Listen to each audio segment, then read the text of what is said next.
Hello, Sonam Saini educational vlog में आप सभी का स्वागत है। आज हम लेकर आए हैं कक्षा 4 की पाठ्य पुस्तक फुलवारी के अंतर्गत पाठ 12, जिसका नाम है भक्ति नीति माधुरी।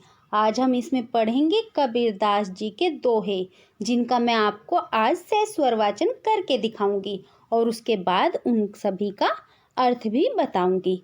तो चलिए शुरू करते हैं बिना देरी किए हुए कबीरदास जी के दोहों का सैस्वर वाचन। सांच बराबर तप नहीं, झूठ बराबर पाप। सांच बराबर तप नहीं, झूठ बराबर पाप। जाके हृदय सांच है, ताके हृदय आप कबीरा, ताके हृदय आप। वृक्ष कभू नहीं फल भके, नदी न संचे नीर। वृक्ष कभू नहीं फल भके, नदी न संचे नीर। परमार्थ के कारणे, साधु ने धरा शरीर कबीरा, साधु ने धरा शरीर। जहाँ ज्ञान है तहाँ धर्म है, जहाँ झूठ तहाँ पाप। जहाँ ज्ञान तहाँ धर्म है, जहाँ झूठ तहाँ पाप।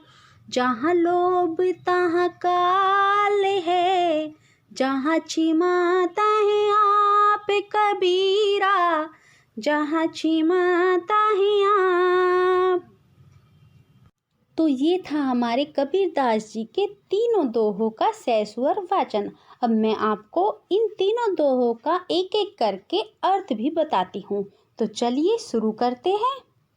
सांच बराबर तप नहीं, झूठ बराबर पाप। जाके हृदय सांच है, ताके हृदय आप।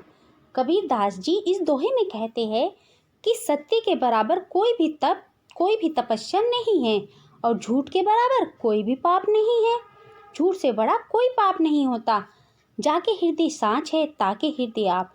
जिसके हृदय में सच है, जो सच बोलता है, उसके हृदय में आप निवास करते हैं। अर्थात जो सच बोलता है उसके हृदय में भगवान स्वयं निवास करते हैं। आगे देखते हैं।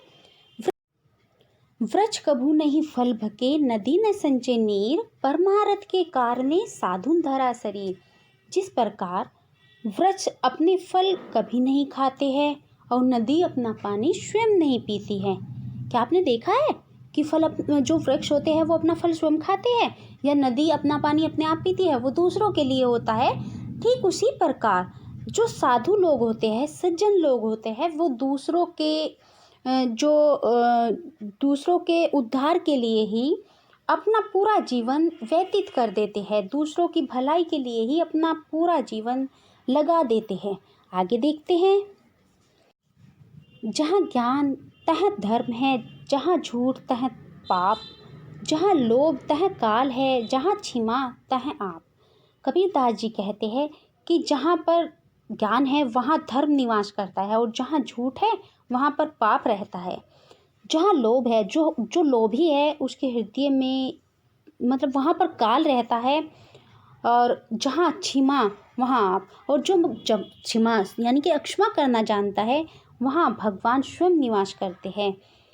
तो ये थे हमारे कबीरदास जी के दोहे और उनका अर्थ।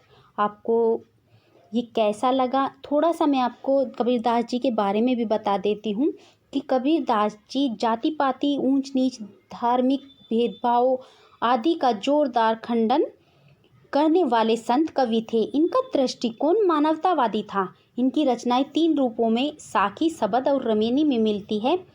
तो ये थी हमारी आज की वीडियो। आपको ये कैसी लगी कमेंट करके ज़रूर बताएं, और आपको ये पसंद आती है तो वीडियो को लाइक, शेयर और चैनल को सब्सक्राइब ज़रूर करें। धन्यवाद।